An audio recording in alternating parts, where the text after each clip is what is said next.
बच्चों, आज हम लोग इस फर्स्ट वीडियो में बायोलॉजी के फर्स्ट चैप्टर लाइफ प्रोसेस की पहली टॉपिक डिस्कशन करेंगे। बच्चों, इस वीडियो में सिर्फ हम लोग ये बात करेंगे कि लाइफ प्रोसेस होता क्या है। जो चैप्टर का नाम है लाइफ प्रोसेस, उसको हमें जस्टिफाई करना है।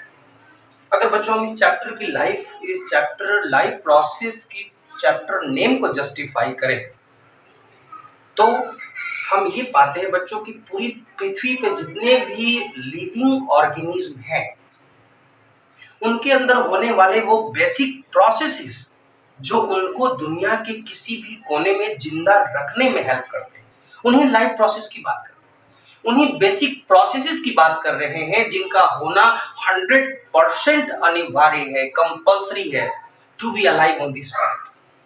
बच्चों, अभी चंद सेकंड के डिस्कशन से हम इस कंक्लूजन तक पहुंच रहे हैं कि इस पृथ्वी पर जितने भी लिविंग ऑर्गेनिज्म हैं, यदि उन्हें जिंदा रहना है तो उन्हें कुछ बेसिक प्रोसेसेस को करना, आइदर वॉलंटरी और involuntary. You know better what is voluntary and involuntary. Doesn't matter.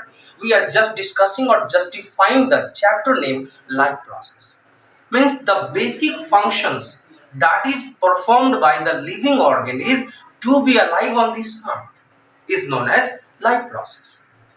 यानी वो बेसिक फंक्शंस जो लिविंग ऑर्गेनिज्म के द्वारा किए जाते हैं जिंदा रहने के लिए इस पृथ्वी पे, उसको लाइफ प्रोसेस कहते हैं। वो लाइफ प्रोसेस की बेसिक प्रोसेसेस क्या है बच्चों, आप बहुत अच्छे से जानते हैं। यस, नंबर 1 रेस्पिरेशन, या correct, respiration is the first process that should be happen in the living organism. Respiration. Second, nutrition. Third, digestion. Fourth, egestion. Yes, correct बच्चों, ये 4 वो बेसिक फंक्शंस हैं जो हर एक लिविंग ऑर्गेनिज्म के द्वारा किया जाना चाहिए, होना चाहिए उनकी बॉडी में जिंदा रहने के, तभी वो अलाइव स्टेट में रह सकते हैं। तो अलाइव स्टेट में तो रह सकते हैं अगर डाइजेशन नहीं चल रहा है, इजेशन नहीं चल रहा है, एक्सक्रीशन नहीं चल रहा है, लेकिन रेस्पिरेशन चल रहा है, फिर भी जिंदा रह सकते हैं। लेकिन किन अवस्थाओं में रहेंगे, यू बेटर अंडरस्टैंड।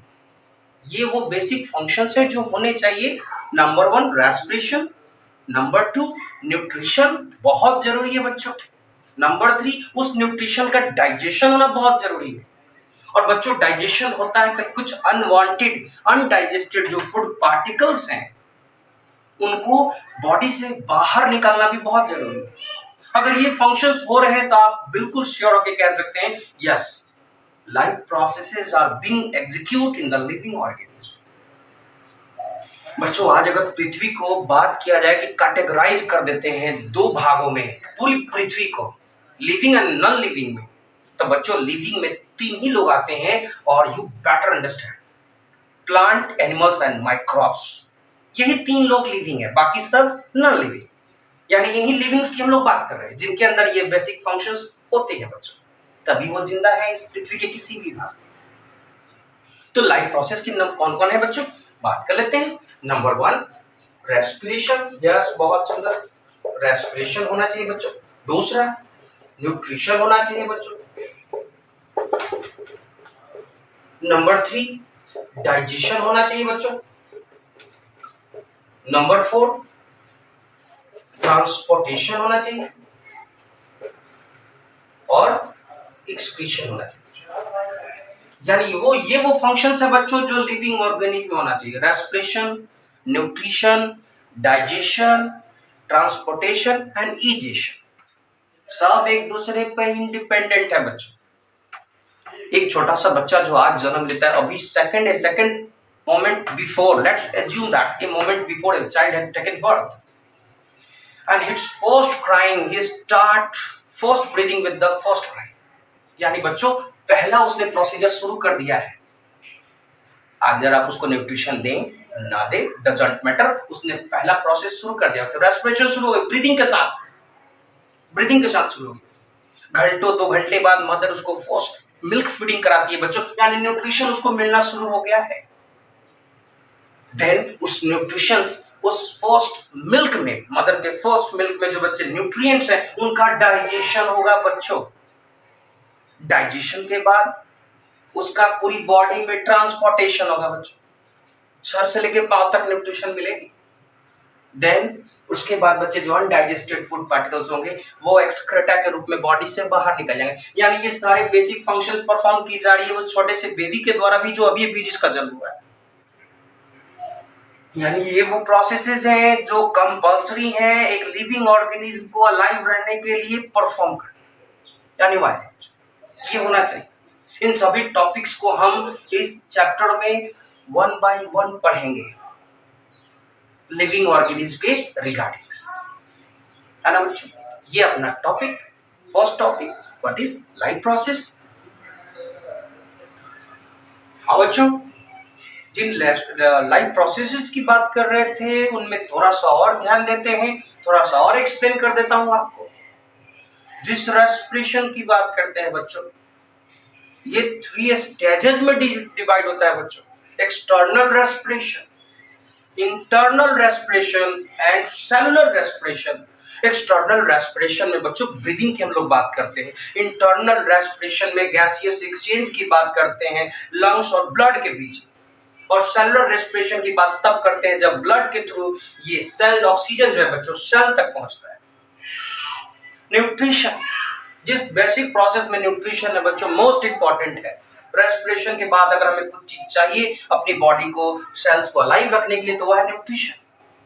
यह न्यूट्रिशन बच्चों वही सब्सटेंस है जो हम अपने इन्वायरमेंट से प्राप्त करते हैं, एक्सटर्नल इन्वायरमेंट से प्राप्त करते हैं, जिन्हें हम इंटेक करते हैं। हम ही नहीं बच्चे, सभी लिविंग ऑर्गेनिज्म इंटेक करते हैं थ्रू डिफरेंट मोड्स, और the modes through which they get their own food. We will categorize organism in different types. लेकिन ये न्यूट्रिशन बहुत जरूरी है हम सबों के लिए। अगर इस न्यूट्रिशन में प्रेजेंट न्यूट्रिएंट्स की बात करें बच्चों तो उनको हम कैटेगराइज करते हैं 2 भागों में on the basis of the need of our body. जिन न्यूट्रिएंट्स की कम जरूरत हमारी बॉडी में बहुत कम मात्रा में है, लाइक विटामिन्स और मिनरल्स, उनको हम माइक्रो न्यूट्रिएंट्स कहते हैं। और जिन न्यूट्रिशंस की जरूरत हमें बहुत बड़ी मात्रा में बॉडी में है, लाइक कार्बोहाइड्रेट्स, प्रोटीन, फैट्स, उनको हम मैक्रो न्यूट्रिएंट्स कहते हैं। ये जब अपने बॉडी में जाते हैं, उनके अंदर जब डाइजेशन होता है बच्चों, उनका पाचन होता है, तो फिर डाइजेस्टेड फूड्स जो है, जो सिंपलेस्ट फॉर्म में टूटते हैं, वो सेल तक जाते हैं ब्लड के थ्रू। सेल में उनका एसिमिलेशन होता है, देन जो है बच्चों एनर्जी का प्रोडक्शन होता है। Mitochondria, power house of the cell, जहां एनर्जी का प्रोडक्शन। देन उन डाइजेस्टेड फूड का transportation along with the blood or to fulfill the needs of the nutrition from brain to the toes। पैर से लेके सर तक जो न्यू एनर्जी के रिक्वायरमेंट है उसकी फुलफिलमेंट ट्रांसपोर्टेशन के थ्रू होती है उन डाइजेस्टेड फूड्स का। अब जो आपने न्यूट्रिशन खाया था वो उसमें सारा चीज डाइजेस्टेबल ही नहीं था। कुछ ऐसे भी न्यूट्रिएंट्स थे जिनको हमारी बॉडी में डाइजेशन पॉसिबल नहीं था, उनका होना है एक्सक्रीशन, यानी removal of undigested food particles from the body. Excretion, ये वो सारे प्रोसेसेस जो लाइफ, एक लिविंग ऑर्गेनिज्म के लाइफ में होना अनिवार्य है। ठीक बच्चों, बात करें एक एक करके न्यूट्रिशन। शुरू करते हैं बच्चों अपना अगला टॉपिक न्यूट्रिशन से, और उस पे ऑर्गेनिज्म को कैटेगराइज करते हैं। होल्ड करें आप जरा सा। चलो बच्चों, न्यूट्रिशन पे बात कर लेते हैं, और न्यूट्रिशन के बेसिस पे पूरी पृथ्वी पे पाए जाने वाले ऑर्गेनिज्म को भी कैटेगराइज कर देते हैं बच्चों। On the basis of nutrition आप पूरी पृथ्वी पर पाए जाने वाले ऑर्गेनिज्म को कैटेगराइज कर सकते हैं on their modes through which they get their food, autotrophic and heterotrophic. बिल्कुल सही आपने पकड़ा, ऑटोट्रॉपिक एंड हेटरोट्रॉपिक। बच्चों, तो वो ऑर्गेनिज्म जो अपना भोजन खुद से बनाते हैं उनको आप ऑटोट्रॉपिक कहते हैं।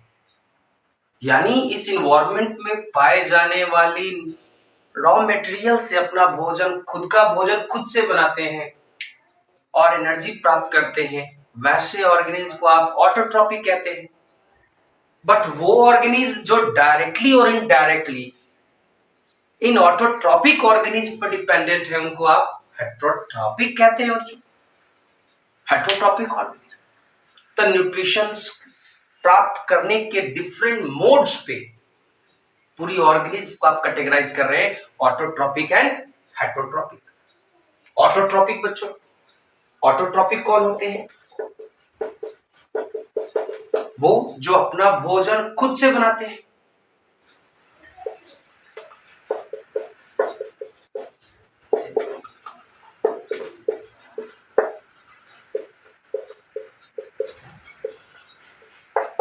जो अपना भोजन खुद से बनाते हैं। एग्जाम्पल,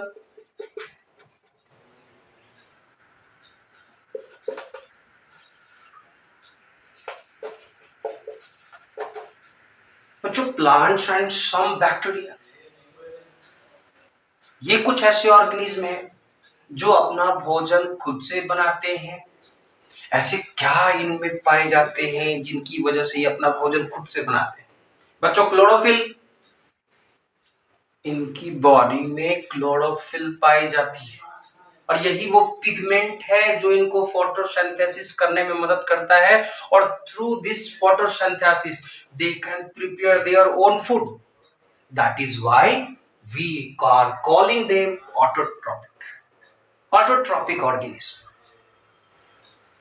ये वो ऑर्गेनिज्म है जो अपना भोजन खुद से बनाते हैं। कैसे? By what process? तो बच्चों फोटोसिंथेसिस की मदद से, फोटोसिंथेसिस की हेल्प से अपना भोजन खुद से बनाते हैं। तो बच्चों फोटोसिंथेसिस और वो ऑर्गेनिज्म जो इन पर डायरेक्टली और इनडायरेक्टली डिपेंडेंट है अपने भोजन के लिए, उनको आप क्या कहते हैं? हेटरोट्रॉपिक। दूसरे हेटरोट्रॉपिक कौन है? हेटरोट्रॉपिक प्लांट्स और सम बैक्टीरिया को छोड़कर बाकी सब हेटरोट्रॉपिक्स, इंक्लूडिंग ह्यूमंस आल्सो। ह्यूमंस भी बच्चों हेटरोट्रॉपिक्स हैं जो अपने भोजन के लिए डायरेक्टली और इनडायरेक्टली डिपेंडेंट है किस पे? प्लांट्स पे। यानी आप इस कंक्लूजन पर पहुंच गए हैं कि पूरी पृथ्वी पे अगर कोई भोजन प्रोवाइड करने वाला है तो वो है प्लांट्स। और इसलिए बच्चों हम प्लांट्स को कहते भी क्या है? प्रोड्यूसर्स। ये वही प्रोड्यूसर्स हैं जो भोजन सबके लिए अवेलेबल कराते हैं, बाकी सब इन पर डायरेक्टली और इनडायरेक्टली डिपेंडेंट होते हैं। इसके बारे में हम लोग और अच्छे से पढ़ेंगे जब हम लोग अपना चैप्टर बायोलॉजी का लास्ट आवर एनवायरनमेंट पे पढ़ेंगे। उसमें बच्चों बात करेंगे फूड चेन्स की, फूड वेव्स की, there we will discuss. But right now talking about the nutrition and on the basis of nutrition types of organism, autotrophic and heterotrophic. Autotrophic वो जो अपना भोजन खुद से बनाते हैं, वो कौन कौन है बच्चों? Plants and some bacteria. Heterotrophic कौन है? ह्यूमंस, कैट्स, गोट्स एक्सेट्रा, यानी ये सभी ऑर्गेनिज्म प्लांट्स को छोड़कर और कुछ बैक्टीरिया को छोड़कर जो प्लांट्स पे डिपेंडेंट है अपने भोजन के लिए, वो हेटरोट्रॉपिक है। ठीक है बच्चों, आगे बढ़े।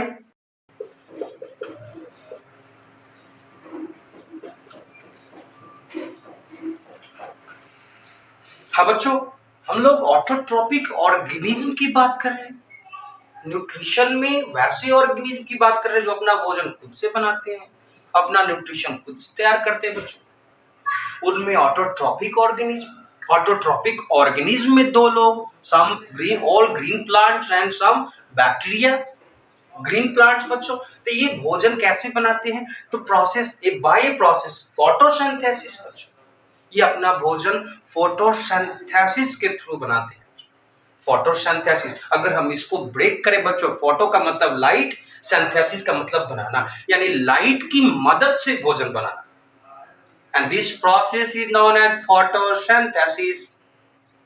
यानी जितने भी ग्रीन प्लांट्स हैं बच्चों, वो अपना भोजन सनलाइट की मदद से भोजन बनाते हैं। इस इन्वायरमेंट में पाए जाने वाले inorganic raw materials like CO2 water की मदद से, सनलाइट की मदद से और इनकी प्लांट्स की लीफ में प्रेजेंट बच्चों क्लोरोफिल, ये चार चीजों की मदद से प्लांट्स अपना भोजन खुद से बनाता है। और जिस प्रोसेस के थ्रू बनाता है उसको हम लोग बच्चों फोटोसिंथेसिस कहते हैं। तो बेटा चार चीजें होना बहुत जरूरी है, किसके लिए? फोटोसिंथेसिस के। और फोटोसिंथेसिस किसके द्वारा किया जाता है बच्चों? ऑटोट्रॉपिक ऑर्गेनिज्म के द्वारा। वो कौन कौन से चार चीजें हैं जिनका होना बहुत इंपॉर्टेंस है इस प्रोसेस फोटोसिंथेसिस को करने के लिए? Number 1 CO2, number 2 water, number 3 sunlight की प्रेजेंस और क्लोरोफिल। अगर ये चार चीजें हैं बच्चों तो फोटोसिंथेसिस होगा और प्रोडक्ट बनेगा, फूड बनेगा, मींस ग्लूकोज बनेगा बच्चों। पूरी मैकेनिज्म आइए आपको समझा देता हूं। प्लांट्स और प्लांट्स में हो रहे हैं फोटोसिंथेसिस, यानी लाइट की मदद से भोजन बन रहा है बच्चों। प्लांट जो इस एटमॉस्फेयर से, इन्वायरमेंट से CO2 ले रहा है, एटमॉस्फेयर से CO2 ले रहा है बच्चों। वाटर ले रहा है बेटा, सॉइल से ऑब्जर्व कर रहा है रूट के थ्रू, और वो वाटर कहां पहुंच रहा है? लीफ में पहुंच रहा है बच्चों। एयर में से मिल गया बेटा CO2, वाटर मिल गया सॉइल से, और क्लोरोफिल उनके लीफ में प्रेजेंट है ही, और सनलाइट की अवेलेबिलिटी हो गई बच्चों। यानी चारों फैक्टर्स प्रेजेंट हो गए। क्या होगा बच्चों? फोटोसिंथेसिस होगा। बनेगा क्या? ग्लूकोज। प्लांट्स में ग्लूकोज। लेकिन बेटा स्टोर्ड फूड प्लांट्स में क्या होता है? स्टार्च।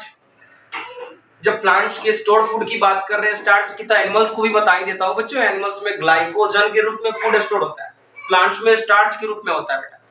और जो ये CO2 वाटर सनलाइट की प्रेजेंस में with the help of chlorophyll जो बना बेटा, वो है ग्लूकोज C6H12O6। ये क्या है बच्चों? ये ग्लूकोज है। ये प्रोडक्ट है जो बना है बच्चों फोटोसिंथेसिस के दौरान प्लांट्स में। बाई प्रोडक्ट क्या है बच्चों? ये प्रोडक्ट है आपका। तो बाई प्रोडक्ट क्या है? बाई प्रोडक्ट ऑक्सीजन जो लिबरेट हो गया एटमॉस्फेयर में, जिसका इस्तेमाल हम लोग कर रहे हैं, ऑक्सीजन बाई प्रोडक्ट। वाटर भी बना है बच्चों, वाटर। ये पूरा जो सीक्वेंस, ये जो केमिकल इक्वेशन हम लोग फोटोसिंथेसिस का लिखे है बच्चों, this one is balanced chemical equation. ये बैलेंस है बच्चों। जितना एटम्स की मॉलिक्यूल्स लेफ्ट साइड है उतना ही right side. 6 CO2, 12 H2O, C6H12O6, 6 O2 and 6 H2, all are balanced। बच्चों इस फोटोसिंथेसिस में मेन 3 प्रोसेसेस होते हैं जो एनसीईआरटी में बहुत अच्छे से जिक्र किया हुआ है, वो आपके दिमाग में होना चाहिए। इस फोटोसिंथेसिस के दौरान कौन कौन से प्रोसेसेस हुए? तो नंबर 1 बच्चों, अब्जॉर्प्शन ऑफ सनलाइट। सनलाइट का अब्जॉर्प्शन हुआ with the help of chlorophyll. बेटा सनलाइट ऑब्जर्व हो गया है, लाइट ऑब्जर्व हो गया है, एनर्जी ऑब्जर्व हो गया है बच्चों।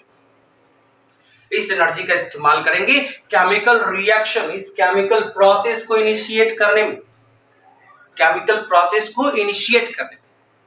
सेकंड प्रोसेस, पहला जो था बच्चे ऑब्जर्प्शन ऑफ सनलाइट, दूसरा था बच्चों conversion of chemical, initiation of chemical reaction, और तीसरा बच्चों रिडक्शन ऑफ कार्बन डाइऑक्साइड। ये तीसरा प्रोसेस जो फोटोसिंथेसिस के दौरान होता है बच्चों। Third process reduction of carbon dioxide and formation of glucose. ये तीसरा प्रोसेस है बच्चों जो इस फोटोसिंथेसिस के दौरान हुआ है। ये 3 वो बेसिक प्रोसेस जो होते हैं फोटोसिंथेसिस के दौरान। ठीक है।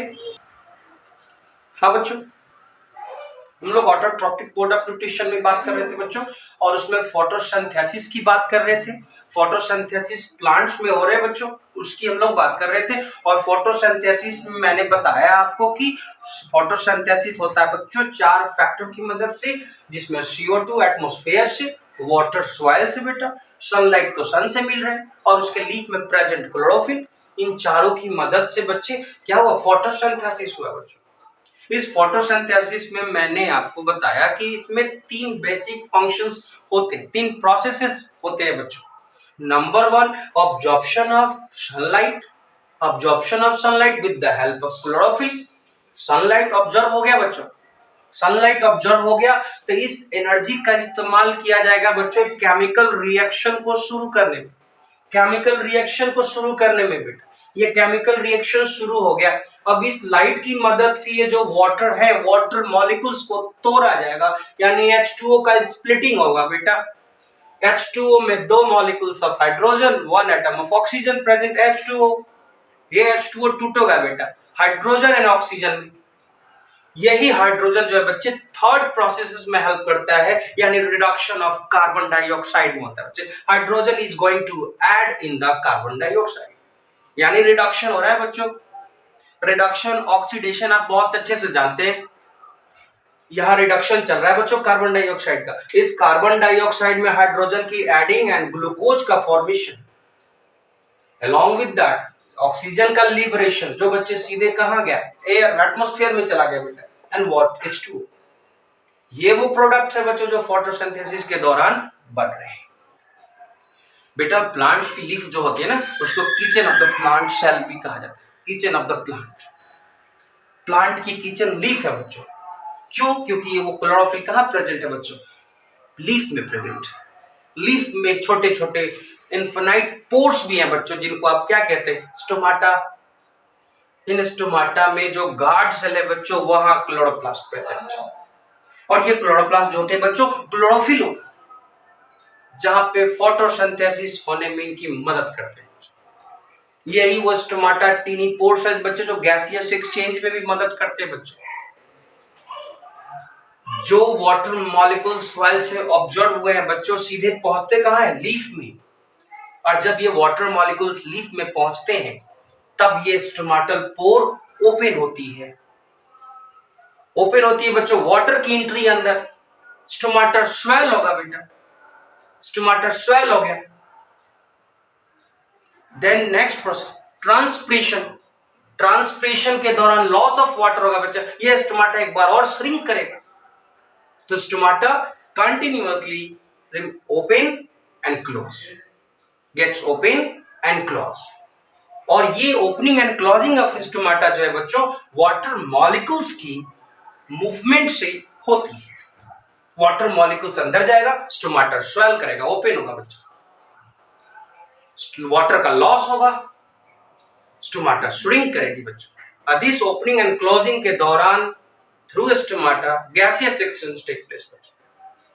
ये हम लोग एक बार फिर पढ़ेंगे ट्रांसपोर्टेशन इन प्लांट्स टॉपिक में, जहां पे गैसियस एक्सचेंज की बात करेंगे, वाटर मिनरल्स की ट्रांसपोर्टेशन की बात करेंगे, and prepared this glucose molecules की भी ट्रांसपोर्टेशन की बात करेंगे, ट्रांसलोकेशन की बात करेंगे, जहां लीफ में बना ये ग्लूकोज रूट तक पहुंचेगा। यहां अपना ये टॉपिक ऑटोट्रॉपिक्स खत्म होता है बच्चों, और हम लोग हेटरोट्रॉपिक्स शुरू करेंगे अगली वीडियो में। ओके, ठीक है बच्चों, हम लोग बायोलॉजी की सभी चैप्टर्स की टॉपिक वाइज इसी तरह से रिविजनल वीडियोस में आपके इस चैनल के थ्रू अपलोड करता रहूंगा।